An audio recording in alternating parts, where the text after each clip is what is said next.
Good afternoon. Thank you for joining us. I am joined here at the Capitol by Dr. Jonay Khaldun. I want to start by talking about the election. First, I want to congratulate Joe Biden, Kamala Harris, Senator Gary Peters, Chief Justice Bridget Mary McCormick, and Justice-elect Elizabeth Welch on their victories here in Michigan. I also want to congratulate Peter Meyer and Lisa McClain on their election to the United States House of Representatives and all of the new members of the Michigan legislature. This was, without question, a hard-fought campaign and election on both sides. And one of the great things here in Michigan is we shattered all records for the most votes cast in the history of our state, with more than 5.5 million votes and 3.3 absentee ballots cast. 71% of our voting age population cast a ballot, and that's the largest number in 60 years.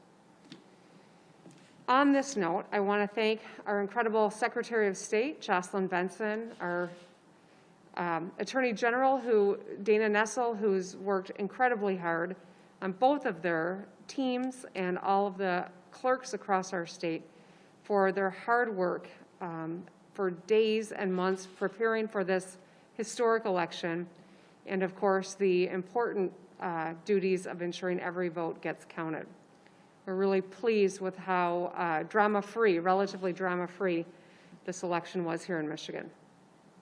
I also think it's important to acknowledge the thousands of poll workers who worked around the clock to ensure that every vote was counted.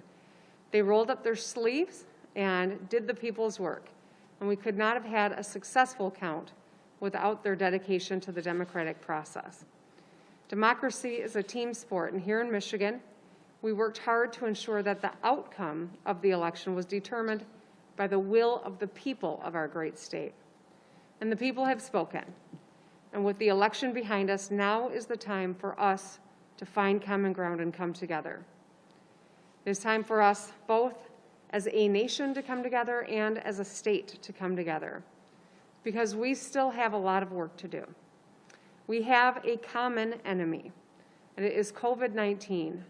It is not one another. It is not our fellow Americans. It is certainly not our fellow Michiganders. This pandemic has ravaged our state, infecting more than 190,000 Michiganders and taking the lives of over 7,400 of us. We are continuing to see record numbers of COVID-19 cases and hospitalizations, and it continues to ramp up across the country. Yesterday, as a nation, we recorded 100,000 new cases in the United States. That's the first time we've ever reached a number that high in a single day. So fighting this virus needs to be a team sport, one that requires leaders from both sides of the aisle to work together to keep Michiganders safe. As governor, I remain ready to work with our state legislature on areas where we can find common ground so we can keep our state safe, keep our people safe, keep our economy engaged. I remain fully committed to doing everything we can to slow the spread of this deadly virus so we can protect the health and the safety of our families, our frontline workers, our seniors, and our small businesses. So let's take a look at where we are here in Michigan. This graph shows our cases per million lined up with actions that my administration has taken over the past 8 months. The furthest line to the right shows when the Supreme Court issued their ruling, striking down the law under which I issued executive orders to protect Michigan families. As you can see, our cases per million since then have been on the rise, dramatically so. The next slide, the graph shows the same timeline with Michigan's hospitalizations. And as you can see, those numbers are on the rise too. Hospitalizations are always a lagging indicator, but you can see what the trend is. We are not alone, and this graph gives us a little perspective. Other states are seeing a rise in cases and hospitalizations as well.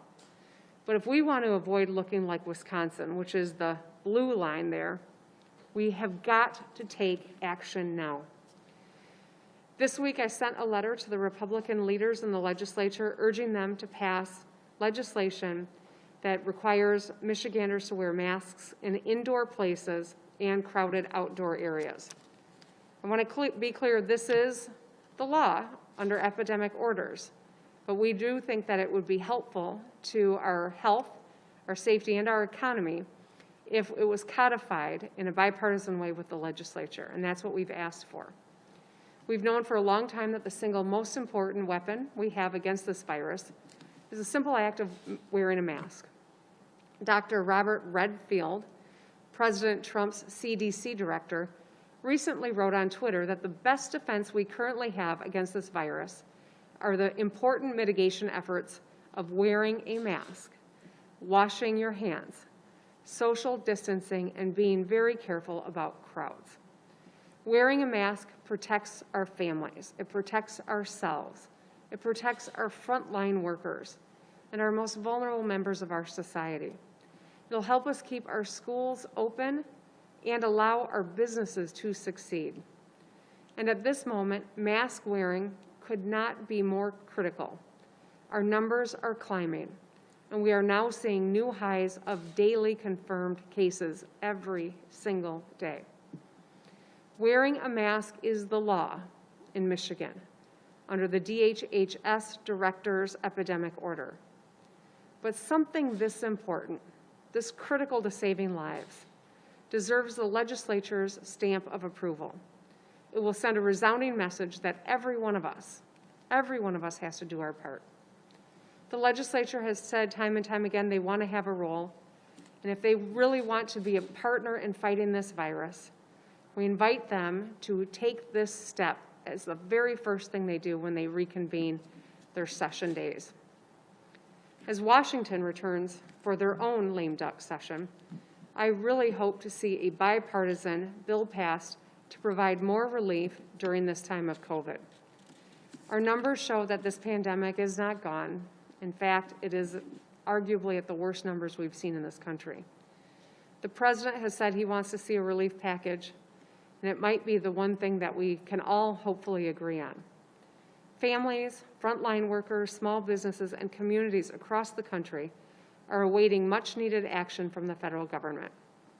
We need the President and Mitch McConnell to work across the aisle with Speaker Pelosi to pass a bipartisan relief package that includes more help for unemployed workers, more small business help for women and minority-owned businesses, and more money to safely reopen our schools. My administration is continuing to take action to protect Michigan workers as cases ramp up and we continue to fight this virus. No Michigander should be worried about catching this virus at work. From the beginning, I've worked to ensure that all the work that can be done remotely is being done remotely. Now we're strengthening those efforts to protect more Michiganders under the law.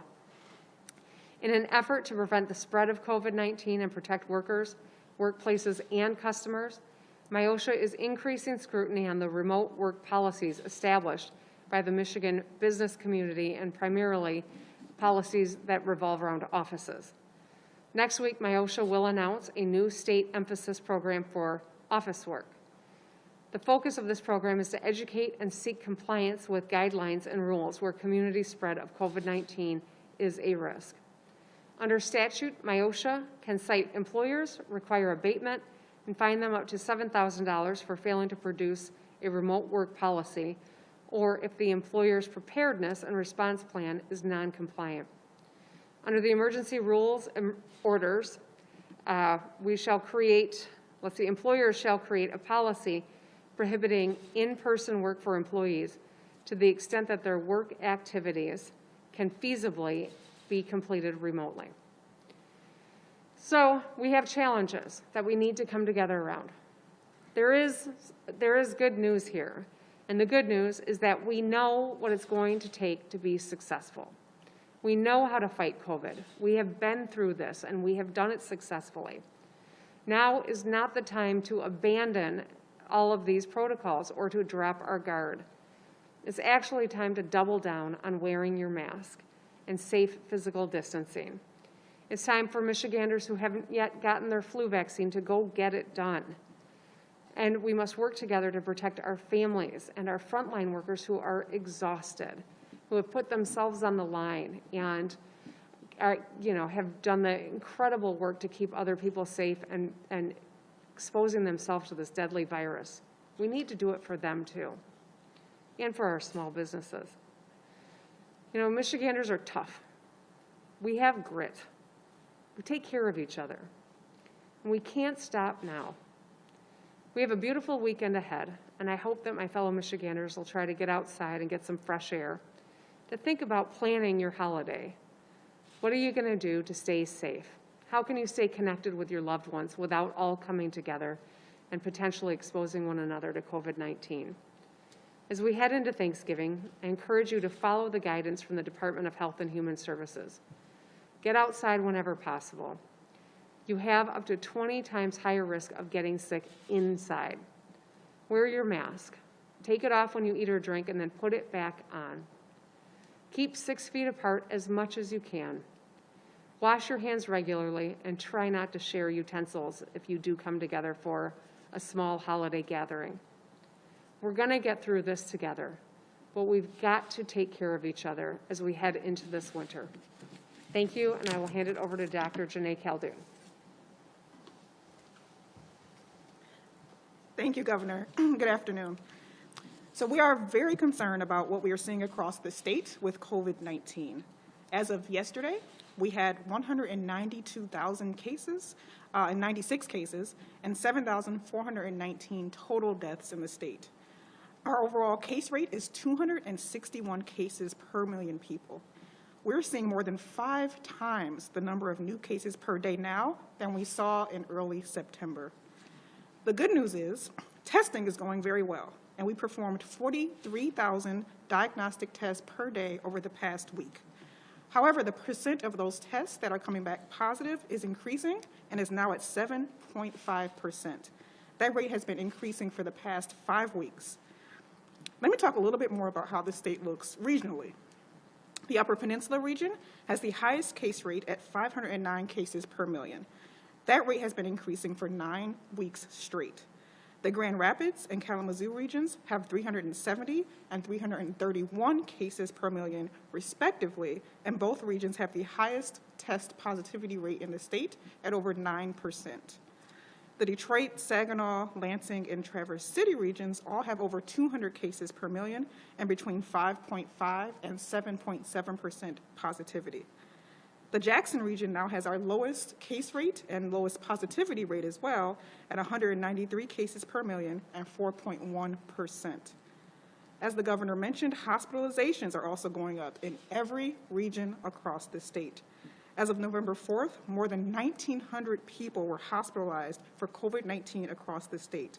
That's almost 4 times more than we saw at the end of August. We're not yet seeing the hospitalizations that we saw in the spring, but they are rapidly rising. Now, compared to the spring, about 60% of COVID hospitalizations are occurring outside of Southeast Michigan. We're working very closely with our hospital systems to understand their surge capacity plans and what they need to do to take care of both COVID-19 and non-COVID-19 patients. As has been the case throughout the pandemic, as hospitalizations go up, we expect deaths to follow within a few weeks. Our 7-day average for deaths is at 19, twice what it was at the beginning of September. We have models that estimate that at the rate we are going, if we don't do anything else, if we don't change our behaviors, we could be seeing up to 100 deaths a day by the end of December. We are really at a tipping point right now when it comes to COVID-19 in the state. Our rates are rising exponentially, and we have general community spread. This means that the cases we're seeing are not just associated with outbreaks. Many people, in fact, as many as 50% of positive cases that we investigate have no idea how they got the virus. Our local health departments are also investigating over 590 outbreaks across the state, the largest number since we began tracking these outbreaks. They're occurring in various settings, including long-term care, schools, manufacturing and construction, healthcare, and social gatherings. I want to give you a few more examples of what we're seeing with these outbreaks. There was a family that attended a birthday party, resulting in an outbreak of 6 cases. A wedding this fall resulted in 13 new COVID cases. We've seen outbreaks at recreational facilities. There was a high school sleepover, a high school banquet, and multiple outbreaks associated with both K through 12 and college sports teams. We have multiple outbreaks associated with funerals, and it's impacting workplaces. Example of workplace outbreaks include office buildings, assembly plants, manufacturing, and a grocery store. So this is important. Given the rates of spread that we're seeing across the state, employers that can have their employees work from home right now should be doing that. This means most office work. And for those companies that really must have their employees come to work, they should be making those workplaces as safe as possible and enforcing physical distancing and mask requirements. We're also actively working to prepare to distribute a COVID-19 vaccine when a safe and effective one becomes available. We are hopeful that one will become available this winter. It's important to note that when it first becomes available, it will only be available in limited quantities and will be prioritized to the highest risk people, such as healthcare workers and those living or working in long-term care facilities. MDHHS is already working with our healthcare systems, our local health departments, our pharmacists, and our community-based organizations to make sure people have access to the vaccine when it becomes available. It's important to note that a COVID vaccine is several months away from being widely available. And when it is, it will take months more for people to receive the vaccine, such that it significantly decreases our infection rates across the country. That's why it's so important for everyone to continue doing their part. We cannot control very many things, but we can control our own behaviors. Especially as we move into the holiday season, please enjoy yourself, but be safe. It's safest not to have those large family gatherings this year. Remember to wear your mask every time you'll be within 6 feet of someone else. Wash your hands frequently, and please remember to get your flu shot. There's still plenty of time to do that. Things are concerning, but we are not helpless. If we use the public health tools that we have, we can get through this. And with that, I'll turn it back over to the governor. Thank you, Dr. J. So considering where things are, we'll probably be doing press conferences a little more frequently as the numbers are very concerning. And on a high note, today is my daughter's birthday, so I didn't want to forget to acknowledge that. Okay, let's open it up. All right, great. Governor, the first question will come from Tim Skubik. Governor, you said the other day that your public health director does have under the pandemic or the epidemic authority to close down parts of the state.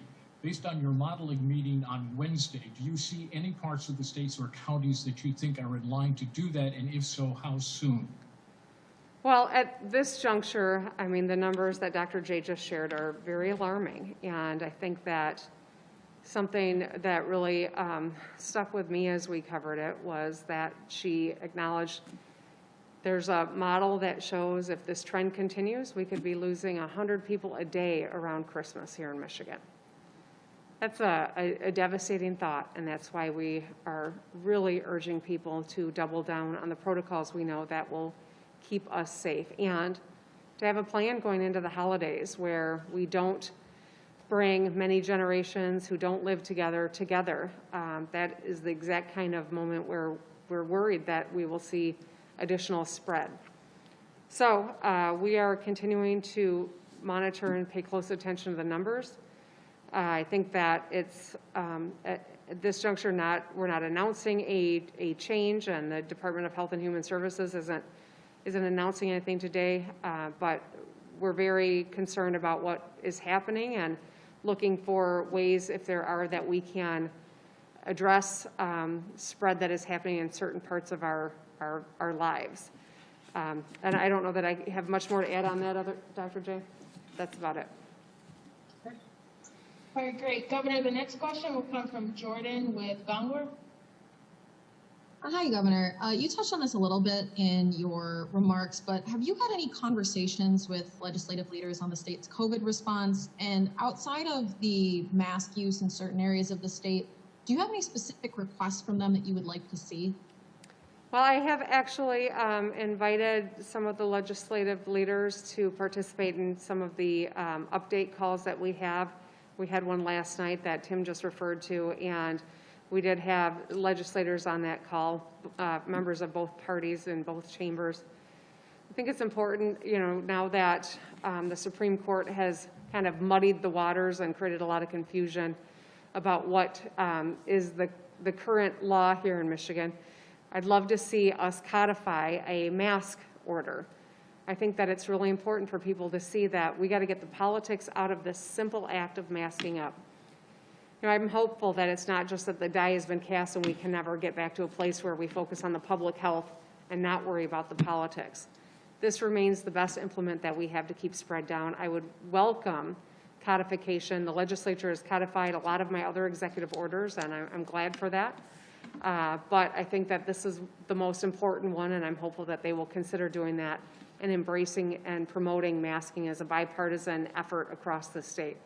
Because the fewer people that do this, the more likely we're going to see uncontrolled spread and economic impacts, and most importantly, devastating personal impacts in our health.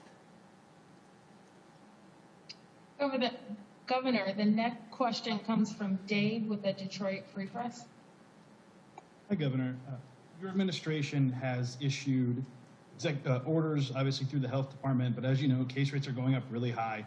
Why do you think people are ignoring these orders, and what do you think it'll take for people to start following orders and for these case rates to actually start coming down? Well, I think this is a theory. You're asking me what my theory of what's happening is. But part of the theory is that people are tired. We're all tired of wearing masks. We are all tired of dealing with COVID, and yet ignoring the problem is making it worse. We have to acknowledge COVID is a reality, and the most important thing that we can do to get COVID out of our lives, or to at least get it under manageable number where we can continue to safely engage in other aspects of our lives, is to wear a mask. And so I think fatigue is a part of it. I think the political rhetoric has created a lot of confusion and unnecessary suspicion around the efficacy of masks. Every study has shown this remains the best tool that we have. And so I think that there are a number of factors here. But here's the deal. It's not an order that comes from a governor. It's not a Supreme Court decision. Every one of us has a role here, and every one of us needs to live up to that role. It's about our personal safety. It's about our personal families, but it's also about our economy that we all rely on. It's about our jobs. It's about our ability to do some things that are normal, to be able to visit with one another. All of these things are in jeopardy when people don't wear masks, and that's why I'm asking legislative leaders to embrace this. I am grateful that so many in the business community have, and encouraging them to continue. We've got a lot of doctors and nurses who are trying to encourage greater mask wearing.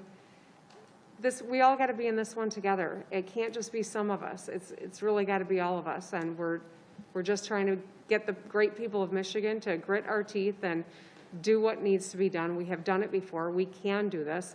We rise to this challenge. We're all better off.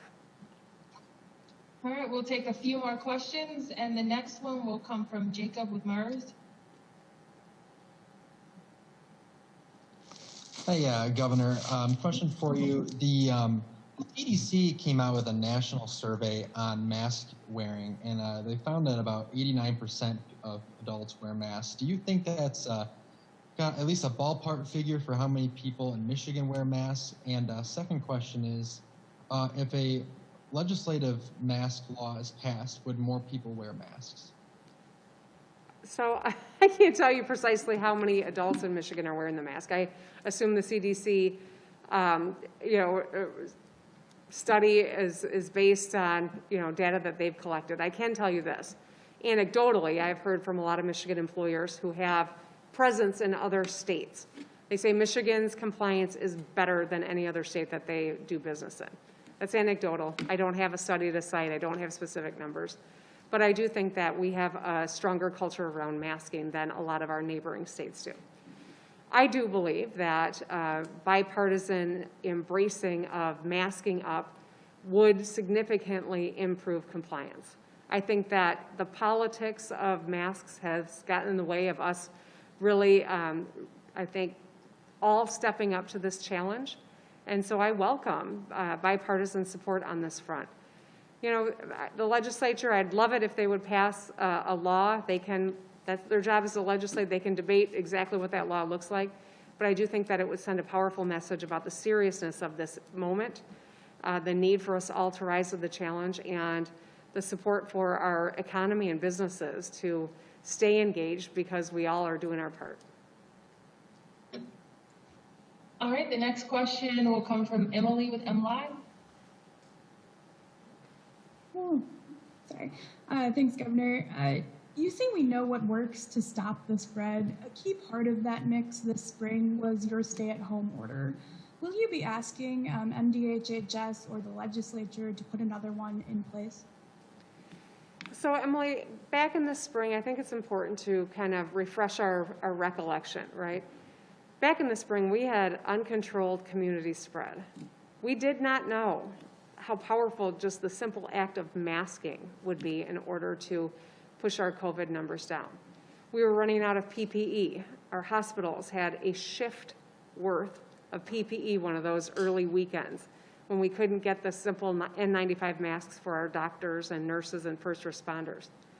We, of course, have come a long way on all of those fronts. We have better therapeutics now, too. All of that being said, it does appear that Michiganders have started to let their guard slip. Whether it is attending a gathering that you know is inherently dangerous, just the act of gathering with people from different households.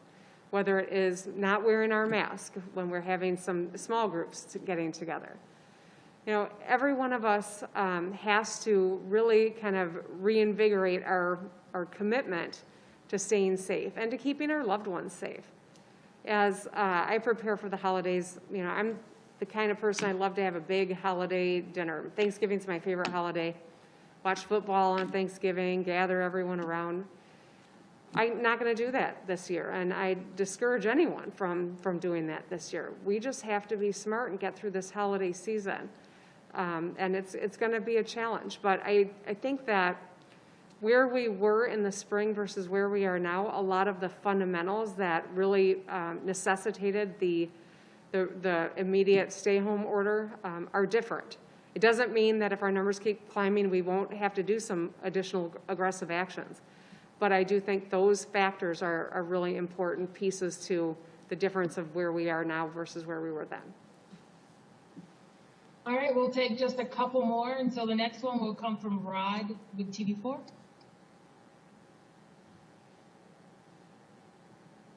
Hi, Governor. Apologies, my button was stuck. Just curious, you just mentioned the holidays. Are you at all looking at or eyeing the notion of an order surrounding the holidays that would prevent people from coming together for the holidays, as you just suggested? You know, Rod, I can't speak to that. You know, the orders will be coming from the Department of Health and Human Services. We have not had a conversation around that. I can tell you this, though. It shouldn't take an order of any kind for people to acknowledge that this virus could uniquely harm your loved ones if you pull people together and gather indoors with people from different households for any prolonged period of time without masks on. That's just the facts of this virus. So an order isn't going to change whether or not you're conducting yourself that way. It's going to be an individual decision, and we may have to take actions to heighten awareness about that, but the fact of the matter is, none of us wants to pull our family together and have it be a deadly outcome for someone in our extended family. And that's what we should all be worried about, because that is the very real threat here. All right, and the last question will come from Matt with TV6. Thank you, Governor, and good afternoon. Earlier, you talked about sending a letter to Republican legislative leaders, urging them to push for mask wearing in indoor public spaces and outdoor crowded gatherings. What do you want the legislature, to do that the state health department isn't doing already? I'm happy to answer this one again. So, that we do have a mask mandate in Michigan. It stems from the epidemic orders of our Department of Health and Human Services, and it has the force of law. And I want to reiterate that because I think it's important for people to know just because the Supreme Court did what they did doesn't mean that it's changed the seriousness of this virus, the prevalence of this virus, or the fact of the matter that when you go to the grocery store or anywhere else, you need to be wearing your mask for your own protection, the protection of your family, and the protection of everyone you come into contact with. It's really important. And that's why I do think that codification, while it might not change the fact that this is the law, it will reinforce that we're all in this together. We have to get the politics out of this public health crisis.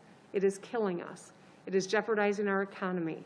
It is threatening our health systems that we all rely on. And that's why I am seeking legislative support, bipartisan support for masking up here in Michigan, because this remains, even with the therapeutics that are improving, even with the vaccines that look like they could be coming online in the next months. Today, the most important tool that we have is this mask.